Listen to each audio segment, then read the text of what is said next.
ನೋಡ್ರಿ ಚಪಾತಿ ಮತ್ತು ಜೋಳದ ರೊಟ್ಟಿ ತಿಂದ ದಿನ ನಿಮಗೆ ಬೇಜಾರು ಅನ್ಸತ್ತಿತ್ತಂದ್ರೆ ಈ ಥರ ಡಿಫ್ರೆಂಟಾಗಿ ಏನೈತಲ್ಲ ಒಂದ್ಸಲ ನೀವು ಗೊಂಜಾಳ ರೊಟ್ಟಿ ಮಾಡ್ಕೊಂಡು ತಿನ್ರಿ.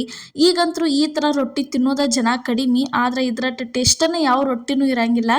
ಇಲ್ಲಿ ನೋಡ್ರಿ ಈ ಥರ ಉಬ್ಬಿ ಬರುವಂಗೆ ಗೊಂಜಾಳ ರೊಟ್ಟಿ ಮಾಡೋಕೆ ಇಲ್ಲಿ ಬಿಸಿ ನೀರು ಕಾಯಕ್ಕಿಟ್ಟಿದ್ವು, ಅದಕ್ಕೆ ರುಚಿಗೆ ತಕ್ಕಷ್ಟು ಉಪ್ಪು ಹಾಕಿದ್ವು. ಅದಾದ್ಮೇಲೆ ನೋಡ್ರಿ ಇಲ್ಲಿ ಏನೈತಲ್ಲ ಗೊಂಜಾಳ ಹಿಟ್ಟು ತೊಗೊಂಡಿದ್ವಿ. ನೋಡ್ರಿ ನಿಮಗೂ ಗೊಂಜಾಳ ಹಿಟ್ಟು ಸಿಕ್ಕರೆ ಮಿಸ್ ಮಾಡ್ಲಾರ್ದ ಈ ರೊಟ್ಟಿ ನೀವು ಮಾಡ್ಕೊಂಡ ತಿನ್ರಿ. ಅದ್ರ ಜೊತೆ ನೋಡ್ರಿ ನೆಕ್ಸ್ಟ್ ಏನೈತಲ್ಲ ಹಿಟ್ಟು ಸ್ವಲ್ಪ ಈ ರೀತಿ ರೌಂಡಾಗಿ ಮಾಡ್ಕೊಂಡ ಅದಕ್ಕೆ ಬಿಸಿ ನೀರೇನು ಕಾಯಕ್ಕಿಟ್ಟಿದ್ವಲ್ಲ ಅದನ್ನು ತಂದು ಇದ್ರೊಳಗೆ ಸೇರಿಸಿದ್ವಿ. ನೋಡ್ರಿ ಬಿಸಿ ನೀರು ತಂದು ಇದ್ರೊಳಗೆ ಸೇರಿಸಿದ್ಮೇಲೆ ಈಗ ಏನೈತಲ್ಲ ಇದನ್ನು ಚಂದಂಗೆ ಹಿಟ್ಟೆಲ್ಲ ಅದ್ರೊಳಗೆ ಹಾಕ್ಕೊತ ಹೋಗ್ಬೇಕು. ನೋಡ್ರಿ ಈ ಥರ ಅಷ್ಟು ಎಲ್ಲ ಸಮಾಧಾನಲೆ ಕುಡಿಸ್ಕೊತ ಹೋಗ್ಬೇಕ್ರಿ. ಈ ಥರ ಕುಡಿಸ್ಕೋಬೇಕು. ನೋಡ್ರಿ ಇಲ್ಲೇ ತೋರ್ಸಾತೀವಲ್ಲ, ಜೋಳದ ರೊಟ್ಟಿ ಅಂತೂ ತಿಂತೀರಿ, ಒಮ್ಮೆ ಈ ಥರ ಗೊಂಜಾಳ ರೊಟ್ಟಿ ತಿನ್ನಿರಿ. ಈಗಿನ ಮಂದಿನೂ ತಿಂತತಿ, ಆದ್ರೆ ಸ್ವಲ್ಪ ಹೊಲ ಮನೆ ಇದ್ದವ್ರು ಏನೈತಲ್ಲ ಜಾಸ್ತಿ ತಿಂತಾರು. ಹೊಲ ಇಲ್ದವ್ರದ್ದು ಹಿಂಗೆ ಗೊಂಜಾಳ ಬೆಳೆದಿರಂಗಿಲ್ಲ ಅಂಥವ್ರು ತಿನ್ನೋದ ಕಡಿಮೆ, ಗೊಂಜಾಳ ಸಿಗಂಗಿಲ್ಲ ಹೆಚ್ಚ. ನೋಡ್ರಿ ಅದಕ್ಕೆ ಏನೈತಲ್ಲ ಈ ಥರ ಗೊಂಜಾಳ ಸಿಕ್ಕಾಗ ಮಾತ್ರ ಮಸ್ತಂಗೆ ಗೊಂಜಾಳ ರೊಟ್ಟಿ ನೀವು ಒಂದ್ಸಲ ಮಾಡ್ಕೊಂಡು ನೋಡ್ರಿ, ರುಚಿ ಅಂತೂ ಭಾರಿ ಮಸ್ತ್ ಅನ್ನಿಸ್ತಾವು. ಈಗ ನೋಡ್ರಿ ಈ ಥರ ನಾದಕ್ಕೆ ಸ್ಟಾರ್ಟ್ ಮಾಡಬೇಕು. ಮೊದಲ ಬಿಸಿ ನೀರು ಏನೈತಲ್ಲ ಎಲ್ಲ ಹಿಟ್ಟೊಳಗೆ ಕುಡ್ಕೋಬೇಕು. ಈ ಥರ ಚಂದಂಗೆ ಮಿಕ್ಸ್ ಮಾಡ್ಕೋಬೇಕ್ರಿ ಅಷ್ಟು ಎಲ್ಲ ಇದನ್ನು. ನೋಡ್ರಿ ಈ ಥರ ಮಿಕ್ಸ್ ಮಾಡ್ಕೊಂಡ್ಮೇಲೆ ಇವಾಗ ಏನೈತಲ್ಲ ಸ್ವಲ್ಪನ ತಣ್ಣೀರ ಎಷ್ಟು ಬೇಕಲ್ಲ ಅಷ್ಟ ತೊಗೊಂಡು ಈ ಥರ ನಾದ್ಕೋತ ಸ್ಟಾರ್ಟ್ ಮಾಡ್ಬೇಕು. ನೋಡ್ರಿ ನಾದಕ್ಕೆ ಈ ರೀತಿ ಬಿಡ್ಲಾರ್ದ ನೀವು ಎಷ್ಟು ಭಾರ ಹಾಕಿ ನಾದ್ತಿರಲ್ಲ ಅಷ್ಟು ರೊಟ್ಟಿ ಅಂತೂ ಭಾರಿ ಮಸ್ತಂಗೆ ರೆಡಿಯಾಗಿ ಬರ್ತಾವೆ. ನೋಡ್ರಿ ಈ ಥರ ನಾದ್ಕೋಬೇಕ್ರಿ ಹಿಟ್ಟ ಪೂರ್ತಿ ಎಲ್ಲ. ಇದೇ ಥರ ಇನ್ನೂ ಹಲವಾರು ಚಪಾತಿ ರೊಟ್ಟಿ ರೆಸಿಪಿಗಳ ನಾಷ್ಟಾ ರೆಸಿಪಿಗಳ ಎಲ್ಲ ನಮ್ಮ ಚಾನಲ್ ಒಳಗೆ ಹಾಕಿದ್ದು, ಮಿಸ್ ಮಾಡಲಾರ್ದ ಒಂದು ಸರ್ತಿ ಹೋಗಿ ಪ್ರಿಯಾಸ್ ಕಿಚನ್ ಒಳಗೆ ಪ್ರತಿಯೊಂದು ರೆಸಿಪಿಗಳನ್ನ ನೋಡ್ಕೊಂಬರ್ರಿ. ನಿಮಗೆ ಯೂಸ್ಫುಲ್ ಆಗುವಂಥವು ಮತ್ತು ಕೇವಲ 5 ನಿಮಿಷ ಅಥವಾ 4 ನಿಮಿಷದೊಳಗೆ ರೆಡಿ ಆಗುವಂಥ ರೆಸಿಪಿಗಳನ್ನ ಎಲ್ಲ ನಾವು ತೋರಿಸಿದ್ವಿ. ಮಿಸ್ ಮಾಡಲಾರ್ದ ನೋಡಿರಿ.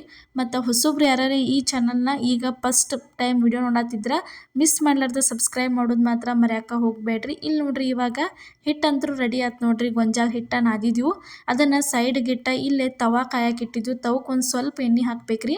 ಸ್ಟಾರ್ಟಿಂಗ್ ಒಂದು ಸಲ ಈ ಥರ ಎಣ್ಣೆ ಹಚ್ಚಿರ ಸಾಕ್ರಿ, ರೊಟ್ಟಿ ಮುಗಿತಕ್ಕೂ ತೆವಿಗೆ ಸ್ವಲ್ಪ ರೊಟ್ಟಿ ಅಂಟ್ಕೋಂಗಿಲ್ಲ, ಅದ್ರ ಜೊತೆ ಉಬ್ಬಿ ಬರ್ತಾವ್ರಿ. ಈ ಥರ ಹಚ್ಚಿ ಕಾಟನ್ ಬಟ್ಟೆ ತೊಗೊಂಡು ಒರೆಸ್ಕೋಬೇಕ್ರಿ. ಇಲ್ಲೇ ಒಂದು ಉಳಿ ತೊಗೋತೀವಿ ನೋಡ್ರಿ ಈಗ ರೊಟ್ಟಿ ಮಾಡೋಕೆ.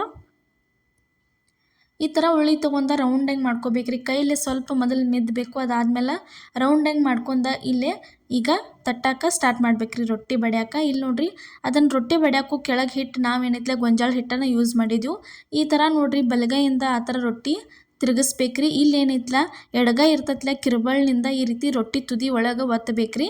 ಈ ಥರ ಮಾಡ್ಕೋತ ಹೋದ್ರಿ ಅಂದ್ರೆ ರೊಟ್ಟಿ ಸೀಳಂಗಿಲ್ಲ, ಹರಿಯಂಗಿಲ್ಲ, ರೌಂಡಂಗೆ ಮಸ್ತಂಗೆ ರೆಡಿಯಾಗಿ ಬರ್ತಾವೆ. ಅದಕ್ಕೆ ಈ ಥರ ಈ ಮೆಥಡ್ ಒಳಗೆ ಒಂದು ಸಲ ನೀವು ಏನೈತಲ್ಲ ರೊಟ್ಟಿ ಮಾಡಿರಿ. ಜೋಳದ ರೊಟ್ಟಿನೂ ಸೀಳ್ತಿದ್ವು ಅಂದ್ರೆ ಮತ್ತು ನೀವು ಹರಿತಿದ್ವು ಅಂದ್ರೆ ಇದೇ ಮೆಥಡ್ ಒಳಗೂ ಅವನು ನೀವು ಮಾಡ್ಕೋಬೋದ್ರಿ.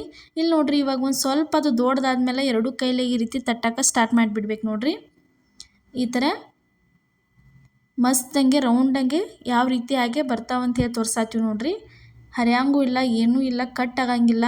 ಇಡೀ ದಿನ ಇಟ್ಟು ತಿಂದರೂ ರೊಟ್ಟಿ ಮೃದುವಾಗಿನ ಮಸ್ತಂಗೆನ ಉಳಿತಾವ್ರಿ.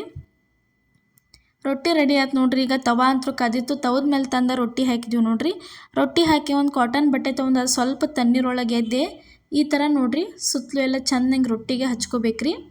ಹಾಕಿದ್ದ 1-2 ಸೆಕೆಂಡ್ಕನ ಹಚ್ಚಕ್ಕೆ ಸ್ಟಾರ್ಟ್ ಮಾಡ್ಬೇಕ್ರಿ. ಇಲ್ಲಿ 3-4 ಅಥವಾ 5 ಸೆಕೆಂಡ್ ಬಿಟ್ಟು ಕೂಡಲೇ ರೊಟ್ಟಿ ತಿರುವಿ ಹಾಕಿಬಿಡ್ಬೇಕ್ರಿ. ತಿರುವಿ ಹಾಕಿ ಅಚ್ಚ ಕಡೆ ಸೈಡು ಬೆಂದಿರ್ತೈತ್ಲಿ, ಆವಾಗ ವಾಪಸ್ಸು ಇನ್ನೊಂದು ಸಲ ತಿರುವಿ ಹಾಕಿ ಬಿಟ್ರಿ ಅಂದ್ರೆ ರೊಟ್ಟಿ ಮಸ್ತಂಗೆ ಉಬ್ಬಿ ಬರ್ತಾವೆ. ಇಷ್ಟ 1-2 ಸಲ ನೀವು ತಿರುವಿ ಹಾಕ್ಬೇಕ್ರಿ ರೊಟ್ಟಿ. ಭಾಳ ಪದೇ ತಿರುವಿ ಹಾಕಿ ಒತ್ತಿ ನೀವು ಅರ್ಬಿ ತೊಗೊಂಡು ಒತ್ತಿ ಇಲ್ಲ ಚಮಚ ತೊಗೊಂಡು ಒತ್ತಿತ್ತು ರೊಟ್ಟಿ ಬೇಯಿಸಿದ್ರೆ ಅಂದ್ರೆ ರೊಟ್ಟಿ ಬಿರುಸಕ್ಕವು, ಇಡೀ ದಿನ ಮೃದುವಾಗಿ ಉಳಿಯಂಗಿಲ್ಲ. ಉಳಿಬೇಕಂದ್ರೆ 1-2 ಸಲ ಅಷ್ಟೇ ತಿರುವಿ ಹಾಕಿ ರೊಟ್ಟಿ ಬೇಯಿಸಿದ್ರೆ ಮುಗೀತ್ರಿ. ಅದ್ರಾಗ ಈ ಥರ ಉಬ್ಬಿ ಬಂದು ಅಂದ್ರೆ ರೊಟ್ಟಿ ಬೇಂದೇ ಇರ್ತಾವ್ರಿ. ಪದೇ ಅದನ್ನೆಲ್ಲ ದಂಡಿ ಬೇಯಿಸೋ ಅವಶ್ಯಕತೆನೇ ಇರಂಗಿಲ್ಲ. ಇಲ್ಲಿ ಅದೇ ರೀತಿ ಅದ ಮೆಥಡ್ ಒಳಗನ ಇನ್ನೊಂದು ರೊಟ್ಟಿ ಮಾಡೋದು ನಿಮ್ಗೆ ತೋರ್ಸಾತೀವಿ. ನೋಡ್ರಿ ಮೆಕ್ಕೆಜೋಳ ಅಂತೀವಲ್ಲ, ಆ ಮೆಕ್ಕೆಜೋಳದ ರೊಟ್ಟಿನ ಇವತ್ತು ನಾವು ನಿಮಗೆ ಮಾಡಿ ತೋರಿಸಿದೀವಿ ರೀ. ಜೋಳದ ರೊಟ್ಟಿಗಿಂತ ಈ ರೊಟ್ಟಿ ತಿನ್ನಕ್ಕೆ ಬಾಯಾಗಂತೂ ಭಾರಿ ರುಚಿ ಅನ್ನಿಸ್ತೈತಿ. ಹಿಂದಿನ ಕಾಲದಾಗಂತೂ ಜಾಸ್ತಿ ಜನ ಜೋಳದ ರೊಟ್ಟಿಗಿಂತ ಈ ಥರ ಏನೈತಲ್ಲ ಗೊಂಜಾಳ ರೊಟ್ಟಿನ ಮಾಡ್ಕೊಂಡು ತಿಂತಿದ್ರು. ಇವಾಗ ಏನೈತಲ್ಲ ಈ ಸ್ವಲ್ಪ ಗೊಂಜಾಳ ರೊಟ್ಟಿ ಕಡಿಮೆ ಆಗಿ ಜೋಳದ ರೊಟ್ಟಿ ಏನೈತಲ್ಲ ಜಾಸ್ತಿ ಮಾಡ್ಕೊಂಡು ತಿಂತಾರ್ರಿ. ನೋಡ್ರಿ ಈ ಥರ ಎರಡು ಕೈಲೇ ಬಡಿಯಾಕ ಸ್ಟಾರ್ಟ್ ಮಾಡ್ಬೇಕ್ರಿ. ಸ್ಟಾರ್ಟಿಂಗ್ ಏನು ಯಾವ ಮೆಥಡ್ಲೆ ಮಾಡಿದ್ವಲ್ಲ ಅದ ಮೆಥಡ್ ಒಳಗನ ಈ ರೊಟ್ಟಿನೂ ಬಡಿಬೇಕ್ರಿ. ನೋಡಿರಿ ಈಗ ರೊಟ್ಟಿ ಅಂತೂ ರೆಡಿ ಆಯ್ತು. ತವಾ ಕಾದಿತ್ತು. ತವಾ ಮೇಲೆ ಈ ಥರ ತಂದ ಕೈಲೇ ಹಾಕತ್ತೀವಿ ನೋಡಿರಿ. ನಿಮ್ಗೆ ಕೈಲೇ ಹಾಕಕ್ಕೆ ಬರೋಂಗಿಲ್ಲ ಹರಿತಾವು ಅನ್ನೋರು ಏನು ಮಾಡಬೇಕು, ತಗಡ್ ಮೇಲೆ ಹಾಕಿ ಅದ್ರ ಮೇಲೆ ಸರಿಸಿದ್ರೂ ಮಸ್ತ್ ಹಂಗೆ ರೊಟ್ಟಿ ಸರಿತಾವ್ರಿ. ನೋಡಿರಿ ಈ ಥರ ಕಾಟನ್ ಬಟ್ಟೆ ತೊಗೊಂಡು ತಣ್ಣೀರೊಳಗೆ ಎದ್ದೆ ಈ ಥರ ಹಚ್ಕೋಬೇಕ್ರಿ. ಹಚ್ಕೊಂಡು ಒಂದು 5 ಸೆಕೆಂಡ್ ಬಿಟ್ಟು ಪಟ್ನೆ ಇದನ್ನು ತಿರುವಿ ಹಾಕ್ಬೇಕ್ರಿ. ಈಗ ಒಂದು ಸಲ ತಿರುವಿ ಹಾಕ್ತೀವಿ, ಅದಾದ್ಮೇಲೆ ಇನ್ನೊಂದು ಸಲ 2 ಸಲ ಅಷ್ಟೇ ತಿರುವಿ ಹಾಕಿದ್ರೆ ಸಾಕ್ರಿ, ರೊಟ್ಟಿ ಉಬ್ಬಿ ಬರ್ತಾವೆ. ಪದೇ ಪದೇ ತಿರುವಿ ಹಾಕಿ ರೊಟ್ಟಿ ಬೇಯಿಸ್ಬೇಡ್ರಿ. ಅದರಿಂದನೇ ನಿಮ್ಮ ರೊಟ್ಟಿ ಏನಕ್ಕವು ಬಿರುಸಾಕವು ಮತ್ತು ಇಡೀ ದಿನ ಇಟ್ಟರು ಮೃದುವಾಗಿ ಉಳಿಯಂಗಿಲ್ಲ, ಕಟ್ ಹಾಕವ್ರಿ. ನೋಡಿರಿ ಇವಾಗ ಮಸ್ತಂಗೆ ಇದು ರೊಟ್ಟಿ ರೆಡಿ ಆಯ್ತು ನೋಡಿರಿ.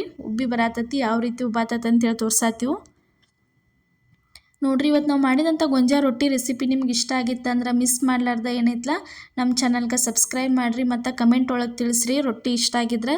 ಇದೇ ಥರ ರೊಟ್ಟಿ ರೆಸಿಪಿ ನೀವು ಒಂದ್ಸಲ ಟ್ರೈ ಮಾಡಿ ನೋಡಿರಿ, ಯಾವ ರೀತಿ ಆಗ್ತಾವೆ ಅನ್ನೋದು ನಮಗೂ ಕಮೆಂಟ್ ಒಳಗೆ ತಿಳಿಸ್ರಿ. ಈಗಂತೂ ಸಪೋರ್ಟ್ ಮಾಡತ್ತೀರಿ, ಮುಂದೆ ಇದೇ ರೀತಿ ಸಪೋರ್ಟ್ ಮಾಡಿ. ಎಲ್ಲರಿಗೂ ನಮಸ್ಕಾರ.